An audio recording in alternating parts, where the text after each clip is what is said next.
Let's get started. Thanks for coming to this AHCJ Association of Healthcare Journalists webinar. I'm Katia Riddle. I'm a correspondent at NPR. I report on health policy. Today's topic is reporting on sweeps and the criminalization of homelessness, how to handle this story in DC or anywhere else should the administration engage in efforts like this in other cities. I should add that in 2023, I did a year-long project on homelessness that gave me a deeper understanding of the complexities of the issues that we're going to unpack and talk about today. So I am glad to be here talking about this important subject. I will start by just introducing the folks here. My colleague Brian Mann is here. He reports on addiction for NPR. He has been on this beat for at least the last 5 years. Possibly more. Brian, tell me if I'm wrong. He's covered the fentanyl and opioid crisis all over the country, and you may have heard him in recent days reporting here on the situation in DC with the National Guard. Keith Humphreys is a professor of psychiatry and behavioral health at Stanford. His research addresses addictive disorders and how to bring policymakers and scientists together in order to translate science into policy. He has served under several presidents working on policy efforts to address drug policy. And Lisa Dugard is co-executive director at the organization Policy at Purpose. For the last 5 years, she has helped design and implement a program called Just Care, which is a response to unsheltered homelessness in the Seattle area. It combines low barrier entry with non-congregate shelter, intensive case management, and aftercare. And their work has resulted in the resolution of over 40 large encampments without displacement of individuals to other areas. All three of them have done a lot of other stuff, but I'm just giving you the kind of most salient and recent and relevant stuff. So thanks to all three of you for being here and coming at the last minute. Keith just returned last night from an international trip, and I know that Brian has been very busy reporting. And Lisa, I didn't ask you what you've been up to, but I know that from experience that trying to schedule interviews with you that you're also very busy. So thanks for all of you for making time to talk to us. We don't have any formal presentations today. You know, this kind of came together in the last week with current events. So I am just going to start with some questions that I have, and then hopefully take questions from you all in the audience. So please, as you think of questions, type them into the Q&A space, not the chat. Anytime during the webinar, and then hopefully we'll switch at some point to questions from the audience.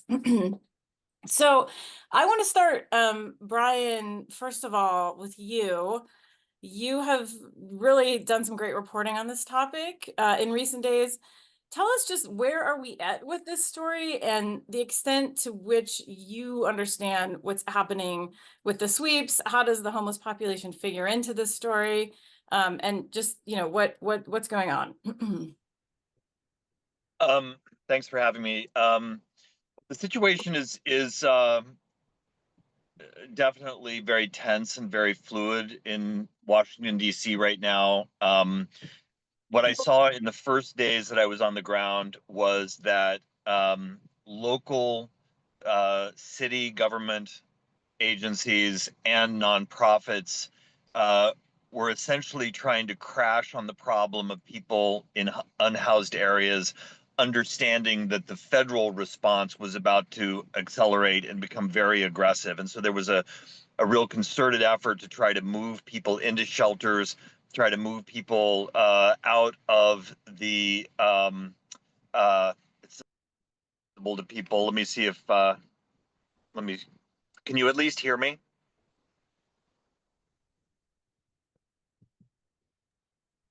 Okay, great. All right. I can hear you. Yes, all right. You're fine. I'm gonna. Yes. It says my video is on, and I'm just gonna proceed. If that's okay. I think the thing that is very much what NPR is watching and other journalists are watching right now are a couple of major trend lines. First of all, the feds have now begun breaking up encampments. They're doing it with personnel who are not trained for this kind of work. They don't have experience with this kind of operation. They're doing it in an environment where President Trump has very explicitly, in his narrative, mingled descriptions of criminal elements in Washington, D.C., with people who are highly vulnerable. So he's talking about gangs, he's talking about violent criminals, and he's merging that narrative very seamlessly with people who are unhoused, people who are poor, people who are mentally ill, people who are experiencing addiction. One of the big unanswered questions here is, where will people ultimately go? If this crackdown is not a short-term event, if this is something that the president tries to maintain in Washington and potentially in other cities around the country, there is not a surge of resources for housing. There is not a surge of mental or addiction care being provided to support these people on the back end. The president has been very vague about where he wants people to go. He's said explicitly, I want them away from the Capitol, far away is the way he describes it. But he has not said where, what kind of housing, what kind of resources will be available there. And then I'll just say a final thing, spending a lot of time in homeless camps and with people on the street. This won't come as a surprise to any of you, but a lot of the people I've been talking to are extraordinarily vulnerable. A lot of them are elderly. A lot of them are unwell in a variety of ways. A very, very small percentage, as often is the case, are people who present as frightening. They present as unwell in addiction or mental health crisis, to the point where, there is a public safety concern. There is an understandable community concern. That's a very small, in my experience this week, it's a very, very small minority. The overwhelming population here, they simply present as vulnerable, lacking resources, unsure what's going to happen to them. A lot of fear in this community right now. Thank you, Brian. I'd like to hear from both Lisa and Keith, just, as you've been watching this unfold in the last, in recent weeks and days, what has your reaction been to this, given both of you have a unique perspective on this? Lisa, maybe we can start with you. Sure. It's complicated. I think what Brian just described is terrible. It's terrible policy, incredibly ineffective, harmful, and cruel. It's also not that different from official policy in a large number of communities, jurisdictions, including democratically led communities. To be honest, even Gavin Newsom has observed that Gavin Newsom's directions on homelessness are not that different from those that President Trump has issued. So I do just want to, I guess, I don't know, the opposite of normalize. Like, this is typical. It's bad, and it's also fairly typical of how we as a country respond to unsheltered homelessness. And that is not limited to the Trump administration. It's not limited to Republicans. There are better ways, but it is not just this moment in time in DC that we've seen the better ways, be ignored in favor of sort of a oversimplified recipe for action. Keith, what about you? What's on your mind? So I'll give some context might be helpful for people. I don't know where everyone is coming from, but until I worked in the White House, I didn't understand how law enforcement powers are very greatly devolved in the United States to states, cities, and counties. So what I mean by, people would call when I worked for President Obama, and why is marijuana policy being done this way in New York? And I would, find out that, like, no one in the DA was actually interested in marijuana policy. Those were New York cops or Washington cops. And in fact, the New York City Police Department is larger than the entire Federal Bureau of Investigation. So one way to understand what's going on is the federal government has enormous power over law enforcement in Washington, D.C., virtually unlimited, actually, but very little power in the rest of the country. So at least some of the reporting I've seen saying, that now this will be Trump will do this in New York and L.A. and it can't. You don't have the authority, you don't have the people. Almost all the officers, the people with power to arrest, are state, city, and county. Prisons are overrun with state, city, and county. So really, Washington is its own story. It's a really important story. It is. I have to say, I agree with Lisa. It's reminiscent to something that happened. I volunteer in a neighborhood called the Tenderloin in San Francisco, and at some point, Gavin Newsom had the California Highway Patrol just start driving through the Tenderloin. And I thought this is purely theatrical because people who work for the State Highway Patrol don't know how to do street crime enforcement. They don't want to do it. This is and I know a lot of people who worked for DA and FBI. I'm sure they don't want to be beat cops in Washington, D.C. That's not why people take those jobs. It's a theater, but it doesn't actually do anything. In contrast, there are a lot of really decent people around this country in all kinds of cities who care a lot and are working really hard and doing innovative things. And I hope those of you who are listening, maybe this isn't your core issue, just to say what's happening in Washington is not the only way. It's not the only thing that's done. And you can find really decent people who've been working on these issues for years, and in St. Louis and Denver and Los Angeles and New York, that also deserve to be part of this story, in my opinion. Well, that's a great segue into the next question I was going to ask, which I was going to direct at Lisa, but anyone feel free to jump in. In a way, this is kind of an opportunity to have a conversation about what effective policy looks like in this, in this space. And Lisa, you have, really worked on the ground level, as I said, introducing you, addressing camps, making sure people are not displaced. What would it take, in your opinion? I mean, I know Seattle is a much different city than DC, but in general, what kind of resources are we talking about to address this kind of problem? Mm-hmm. Yeah, I mean, it's a question of resources, but also of model and approach. So, and I do think that one of the grave risks right now is that opposition to the approach that we're seeing in DC can too easily sound like a defense of the status quo. And the status quo is unacceptable, and there needs to be an urgency around mobilizing a response to people living in public. I mean, that is unacceptable on all levels, both in terms of individual well-being and also in terms of community impact. So we need to, those who are concerned about what's happening in DC and the approach of just sort of dispersing people anywhere in the country, need to not get trapped into a sort of a defense of leaving people out there as some sort of important civil right.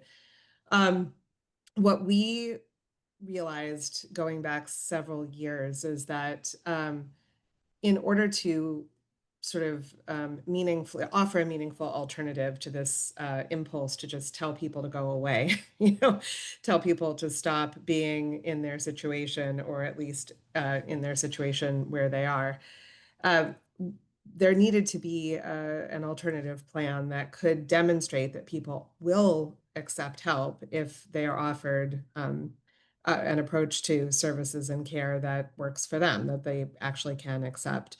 And so we began, like many communities, operating non-congregate shelters, which are more suitable for people with complex behavioral health issues than a congregate facility, in hotels in the height of the COVID emergency. Now, in many communities that, in some places that went great, and in some places not so well. And in general, I think that hinged on whether or not the people putting that program together took seriously what it takes to provide meaningful care, intensive case management, and recovery supports to people who need them in those facilities. But we did that and really sort of attended to the neighborhood impact questions. So we have safety teams, we enforce rules.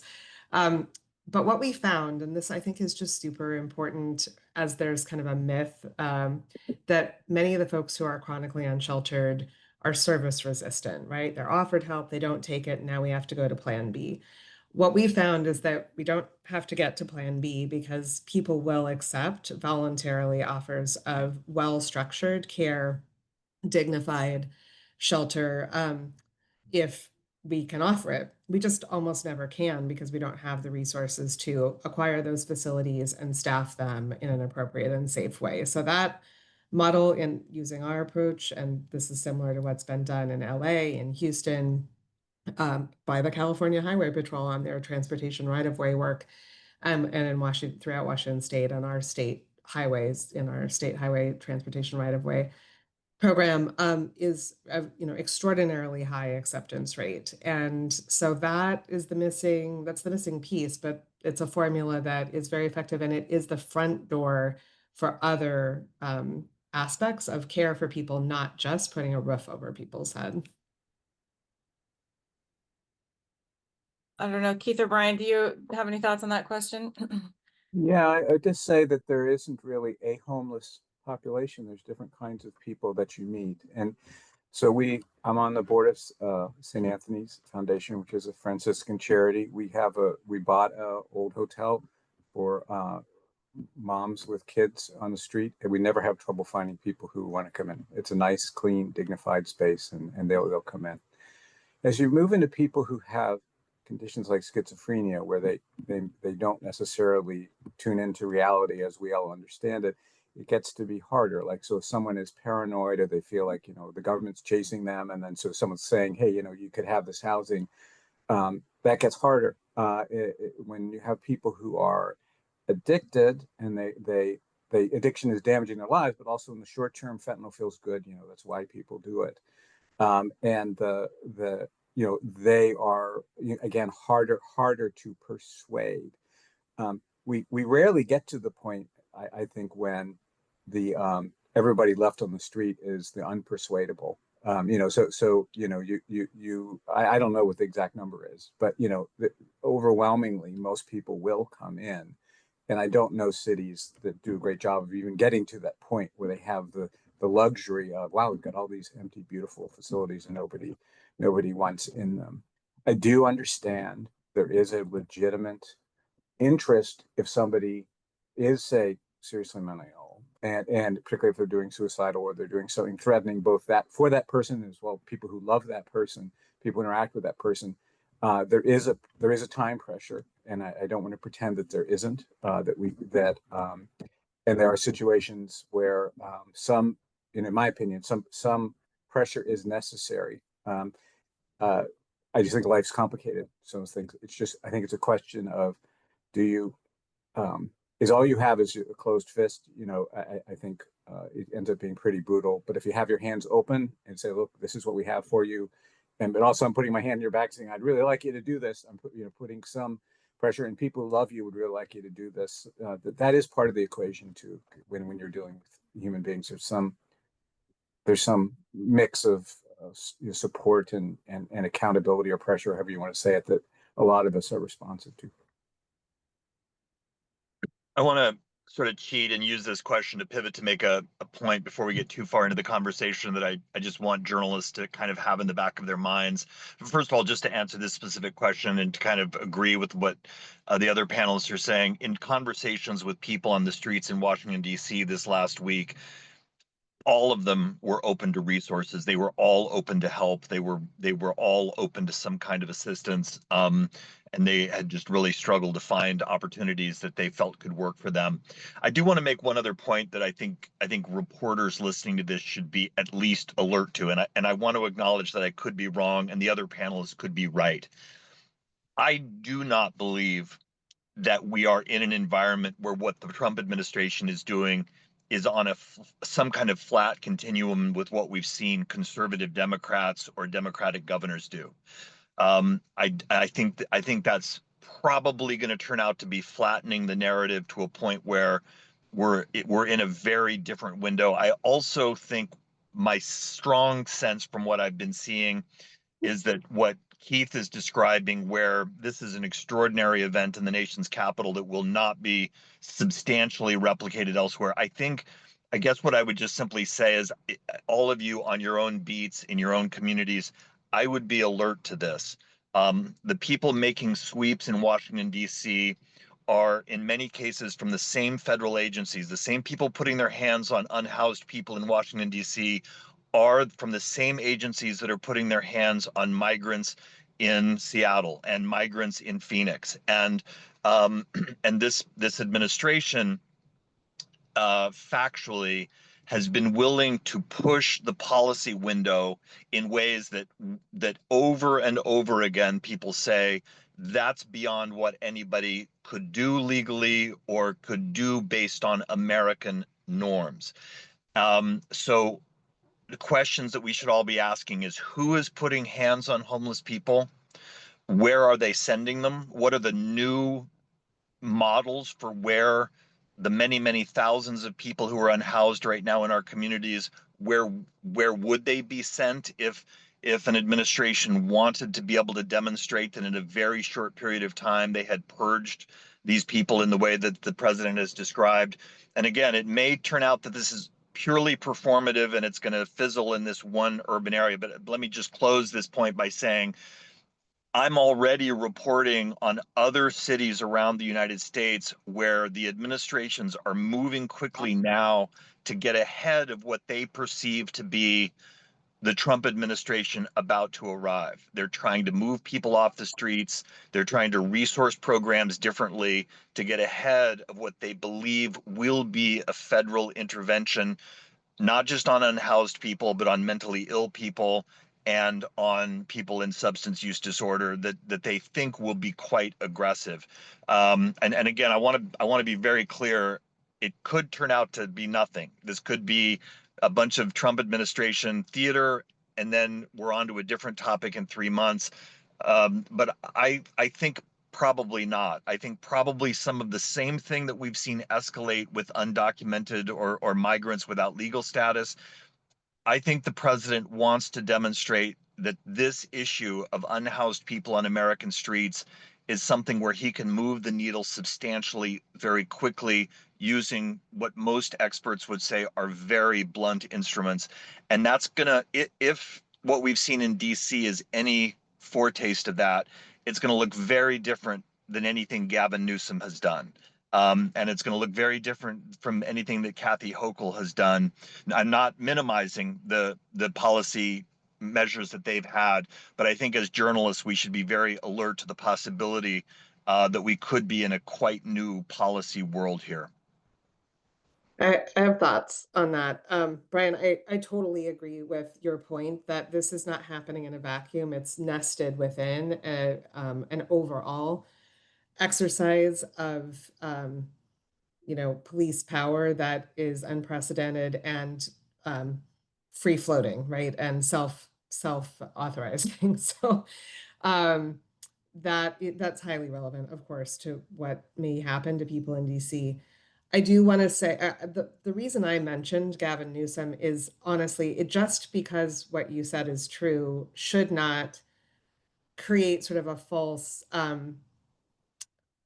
positive around, the counterpoint of blue officials' leadership on this, which has very often used it's the exact same tactic. Like for people living unsheltered, this is like everybody else is now experiencing a reality that many people in that situation have known for a long time. And I think it's actually really important that we not forget that.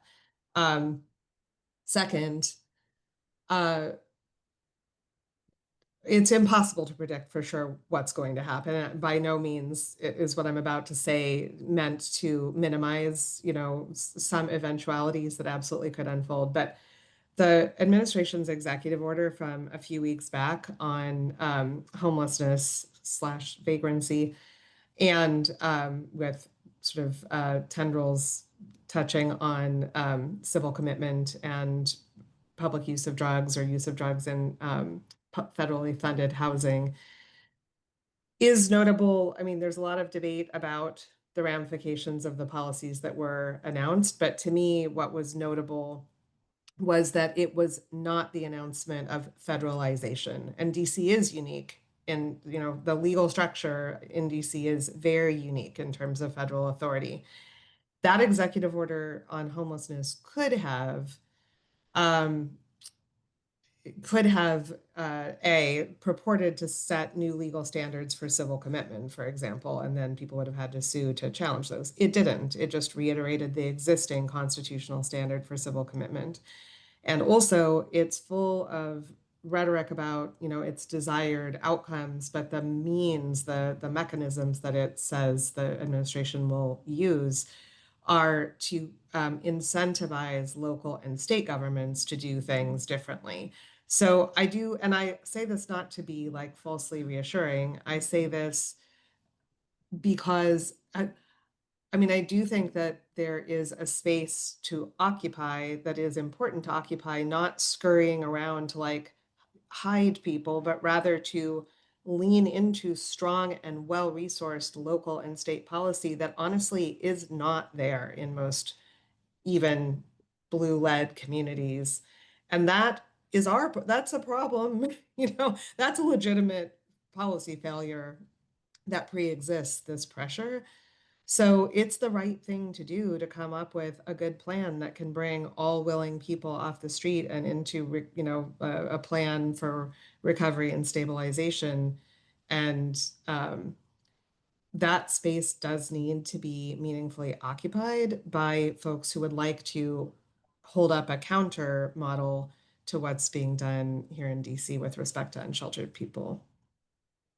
Keith, given your previous points about, different jurisdictions, what are your thoughts on this and your Yeah, well, I perspective? do say I agree with Brian that we shouldn't just sort of say this is what's happening everywhere. I think that's unfair to a lot of really decent people who are working very hard and have for a long time. And I, I'm going to give one that I happen to know pretty well. San Jose, which is a city right near me. Matt Mahan is the mayor. They're building communities with private. You get your own private spot. You can come and go as you wish. There's really no constraints. There's 3 meals a day. There's services. And but he's also saying you can't keep camping on the watersheds of San Jose, which is destroying them. So there is a pressure. It's like, look, you get all this stuff, but you can't stay here. That to me is utterly different than just grabbing people and saying get out of here when there's nowhere for them to go. I mean, and that's an example. So I think is perfectly sensible and reasonable and compassionate that is being done and is worth looking at. Here's the thing about the federal thing. So. A lot of the threats that are in the order, we're going to change this funding stream and that funding stream if you don't do what we want, are from funding streams that they are proposing to completely slash. Who cares what they think?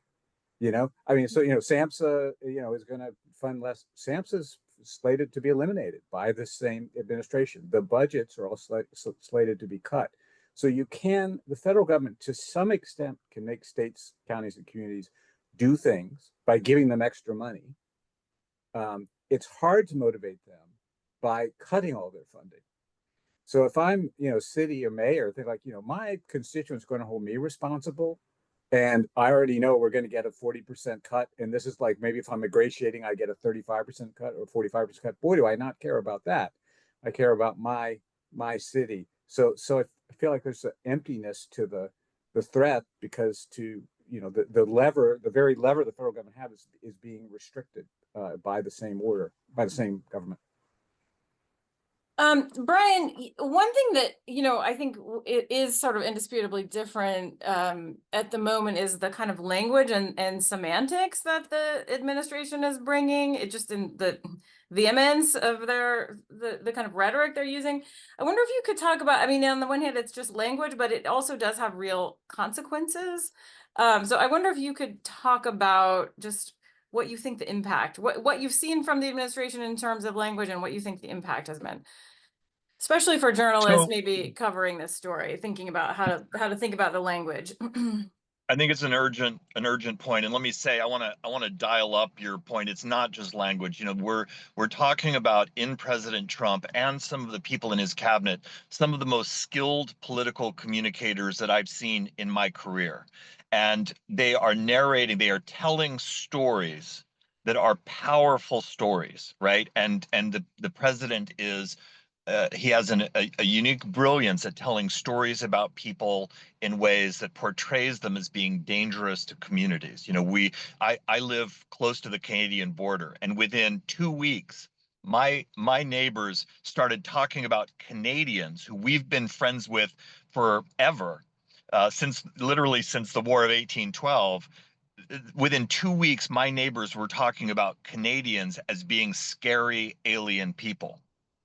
And so when the president talks about people who are unhoused as being maniacs and dangerous people who are turning communities into wastelands, you as journalists are going to see this resonating in your communities. It's going to resonate certainly with Republican policymakers, but this is really urgent, and this is something that I've learned in part by talking to Keith for many years. I don't want to put these words in your mouth, Keith, but I think this is stuff that I've kind of picked up from your framing of this. Here's something that's very important: is that when you talk about these social problems, living unhoused, being mentally ill, being addicted to drugs, there are two bubbles that coexist and sometimes overlap. One is the public health compassion bubble. How do we help these people? But the other bubble is how do they impact, often in very negative ways, their communities in terms of public health, in public safety, and in terms of just quality of life issues. What this president has basically done is said, we are going to focus almost entirely on that second bubble. That's what the narrative in that executive order was. That's what the narrative this week has been. And here's the other thing that I think the language is very explicit, and this is where I think as journalists we should be watchful of this, is what he's demanding is solutions that measure in a matter of days, weeks, maybe months, when what we all know from a lot of research and a lot of policy making is that these are problems that took decades to manifest, and they're going to take a very long time. You know, when you're talking about the opioid fentanyl crisis, when you're talking about diseases of despair, the economic model that has made housing unaffordable in many, many communities. These are not things that can be fixed in the course of the next few months. And yet that is going to be, because of this language, here's where I'm really answering your question.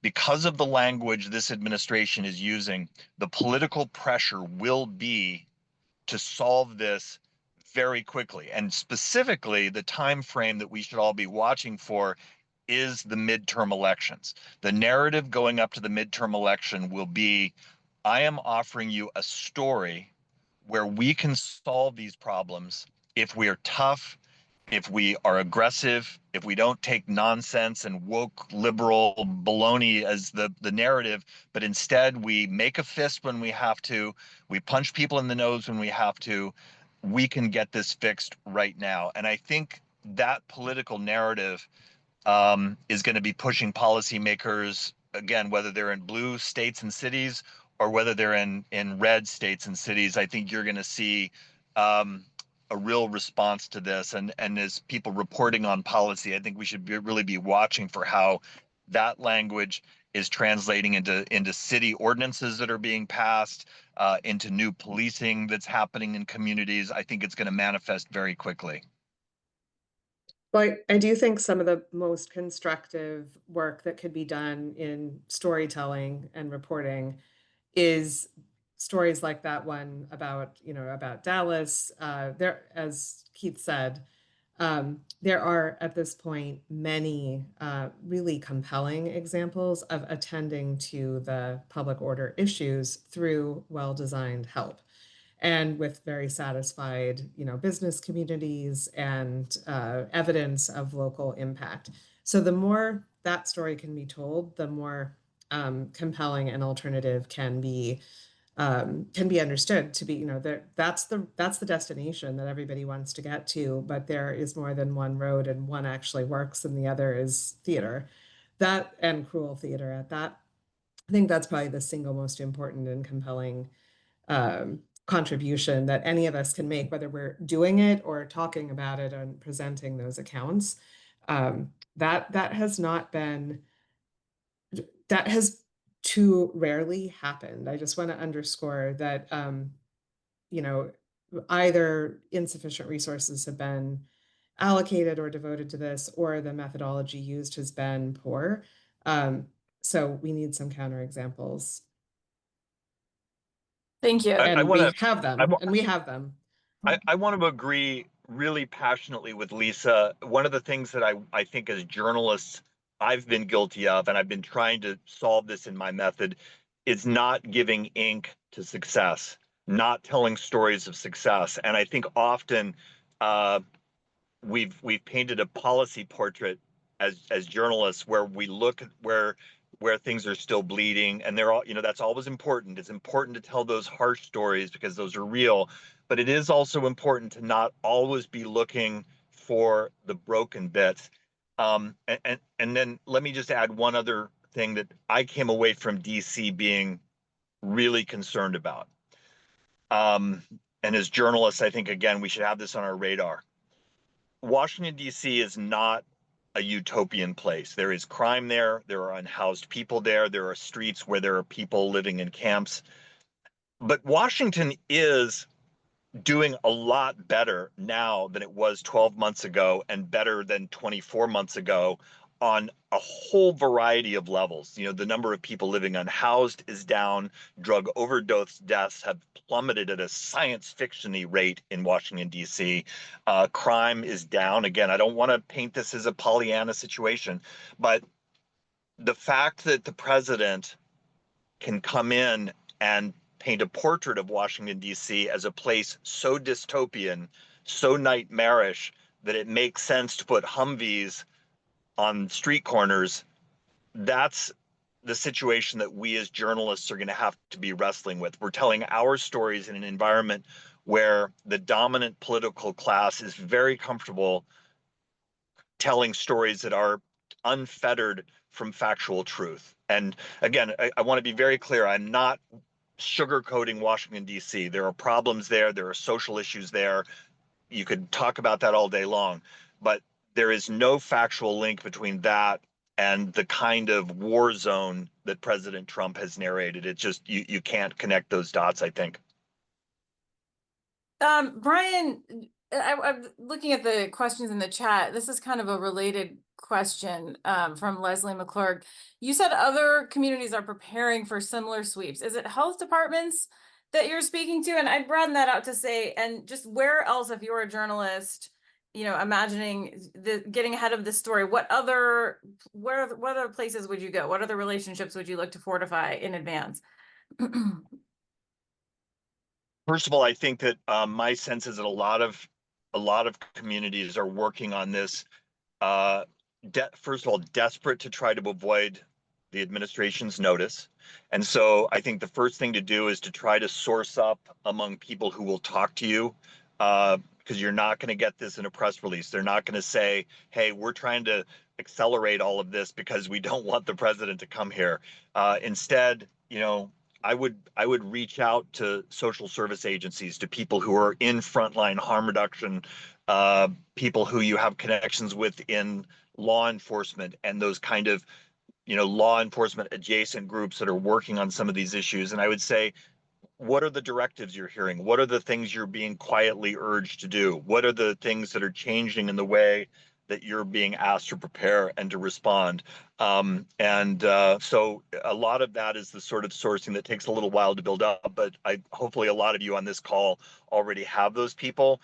I would just be putting out things to say, we see that the president wants things done very differently around the country. Do you think that's resonating? Are there things that are happening right now that we should know about? I mean, you can always ask the mayor, you can always ask the person who's head of the public health department. But my guess is, for the most part, they do not want to be recognized as doing this. They want to try to do it, before the spotlight turns in their direction. Great. Can I ask to add too? So Yeah, please. Denver did a model where they have people who are not sworn officers respond to behavioral crises, so people with mental illness, people with substance use, who may be causing some trouble, but not necessarily a badge and a gun is the right response. Really positive outcomes, less violence, less incarceration. And I think Washington Monthly Magazine is the only media outlet that picked up and reported that amazing story. And if anyone's interested in that, I'd be happy to connect you to them. Second, I'll just say Matt Mahan in San Jose is a very impressive guy. San Jose gets no attention. It's bigger than San Francisco, but it is a well-run city. And what's striking, thing, Brian, was kind of to quote me about the public safety and the public health arguments and how they're both kind of true. You know, everybody matters, right? Is the negotiation of those things. So he goes into a community and says, I'm going to build a community of tiny homes here for homeless people. And he says, literally, residents scream in his face, red-faced, all the stuff about these are dangerous people. I don't want them in my community. And he says, they're already here. So I'm making you a deal. They're here, but we will give first rights to the people you're dealing with. So at least they won't be on the street. Now you're mad, you have to give something, but you get something. And to send to some of those people who are homeless, they may say, no, I want to keep camping out here on the waterfront. I like the freedom of that, or whatever. And he says, well, you can't do that because it's destroying the waterfront, but you can have this housing and you can scream at me too, but you're going to give something, you're going to get something. And to me, and it struck me how grown up what he says is of just, we all matter. Everybody, nobody gets exactly what they want, but we can all have something. And if when you take that approach, which is, you know, politically difficult to say, it's not just force, and nor is it just, you know, just be nice and everything will turn out fine. It's this combination of things that I just find him one of the more impressive, and I know a lot of policymakers, one of the more impressive practical people dealing with this question of poverty, of homelessness, of addiction, mental health, and how they all interact and affect our cities. Another question from the Q&A from Ryan Levy. What do we know from research about the health impacts of homeless sweeps? I don't know, Lisa, maybe do you want to take that one? Yeah, I mean, there's an enormous amount of research that this is ultra counterproductive. People lose any connections that have been built with local outreach workers, case managers, because people are displaced. It's hard to find them. They have lost identity documents that, you know, we may have spent weeks, months, or years acquiring. People lose things of meaning, right? When you have very little, small sort of tokens of continuity and significance are really almost, you know, touchstones, right, for what is good and what is important. And losing those items is devastating to people. It can sever, you know, kind of the last tie to memory of happiness, closeness, stability. People lose medications. It is just, you know, it's what you would do if you were trying to greatly reduce the odds that someone's going to recover and stabilize. And in every respect, it is problematic in terms of the individual's sort of trajectory. That said, you know, that doesn't mean that the correct public health approach is just that people can live, you know, in public areas until we have sufficient shelter and housing for everybody. So there are obviously spaces that are needed for, you know, for public use by others. And so, you know, thoughtful enforcement of rules around where people cannot camp in kind of in the interests of not having a civil war about it are viable. And in my experience, individuals who are unsheltered understand that. People really just want to know, like, what are the rules of the road? And if there's a special place that I can't put my tent, you know, that's not hard to understand, but every place can't be a special place. So we need to not just move people around eternally without and suggest that that's somehow taking decisive action about the problem. And that is the difficulty, is that we could resolve, you know, what our approach was to take, you know, specific impacted neighborhoods and completely take responsibility for resolving unsheltered homelessness in those neighborhoods. That built, you know, similar to what the dynamic Keith is referring to, that built incredible buy-in from businesses and public safety advocates that they could get what they sought, which was usable parks and sidewalks, and a healthy feeling neighborhood, without resorting to, you know, these sort of blunt displacement approaches. And I think we just, as we design interventions that work for individuals, we also need to design interventions that illustrate the public safety and public order benefits of doing work like that. Not working person by person, but working in a way that generates what we call felt impact. Yeah, I was actually going to ask Keith something similar. I mean, I know that's something that Brian and I have both really appreciated about your work, is the sort of twin goals of protecting public space and also addressing addiction. And are those at odds with each other? Do you think there can be meaningful policy that kind of accomplish both those things at the same time? Yeah, absolutely. I mean, if people can hold emotionally these two things together at once, which is, people who are addicted, they're suffering, and they also often cause other people to suffer. And those people have a right to be upset. It's tough to raise kids in the Tenderloin. It's hard. Kids have to walk past those scenes. Some kids, I know parents, their kids won't go to school. They're just so frightened you're out in the street. I feel for those families. They have and they would acknowledge those people are suffering too, but I have my kids and my kids need to go to school. And I find like this is where leadership really matters. The cheap and easy thing to do is just to jump to one end of that perspective and say you're 100% right and everyone else is wrong, and you'll get some claps and that sort of thing, but you will not deal with the reality of the situation, which is people are suffering and they also cause suffering to others. And that's what I've seen where places matters, when someone has that kind of maturity to not do the demagoguing, but instead just to say, look, both these things are true.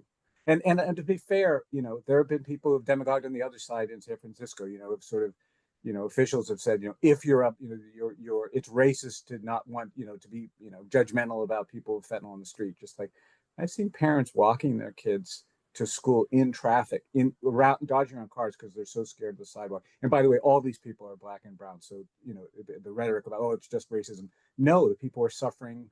The families are also Black and brown. That's a cheap, nasty, demagogic thing to do. I think that in its own way is just sort of the mirror image of these are all monsters that we need to crack down upon. And I get excited by the people who can hold both those things at the same time. And when you get down to the provider level, I feel almost everybody knows this. Because when you deal with actual people, you realize how complicated these situations are. And like, yes, he served his country in war. That's a noble thing to have done. Yes, he has PTSD. That's a difficult problem. But yes, also his wife's scared of him because when he gets upset, he can be dangerous. And that is also true. And when I'm dealing with real people, I have to deal with human complexity that gets lost oftentimes in politics. One thing I'd add to that, just really quickly, is that I think a thing that I've used as a compass for finding great stories in this space is when you see policymakers focusing aggressively on one side of that formula or the other. If it's a community where it's all about, let's protect people who are addicted to drugs, but we're not going to worry at all about the public space or the wider community, something interesting is happening there. There's going to be eruption of some kind. Or the other side, which is what we're seeing right now, ostensibly in Washington, D.C., is, let's sweep them off the street. Let's get this solved overnight without any observable care for the health and the welfare of these individuals. So either side of that spectrum is a good thing to just keep your eyes open as a reporter, because there's going to be interesting stories in that space, I think.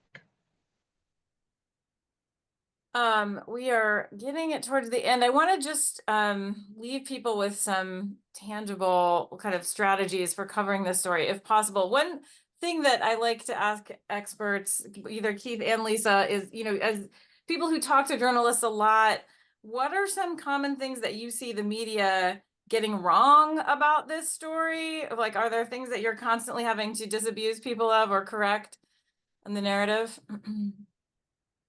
I would say the people themselves are the best guide to the truth. So so there are a lot of people have a political interest in the space. The president is one of them. Some service providers also, though, maybe too. They want to only do what they do, and they want to keep getting their grants, and they want to defend it. But when you actually talk to the people, the real people who don't have anywhere to live and are struggling with these problems, I feel like that will just drive you to the truth. And I dislike stories, and I see them sometimes where everyone quoted is an activist with an interest, and there's not a single person's life represented who is actually living this. And that's the stories I think are great. And Brian is very good at this, to say where that person's reality and humanity comes through. I think that's what makes great journalism in this area. Right, thank you. I'd say three things. One, not often is kind of the opposite of what Keith just said. I think it's very helpful to have voices narrating what it took to do something that works. So, that's a really good way to generate the punch list of things that are typically missing and need to be designed, very illuminating. I think the idea that a large portion of the folks living in sheltered in our streets are service resistant is, probably the number one fallacy.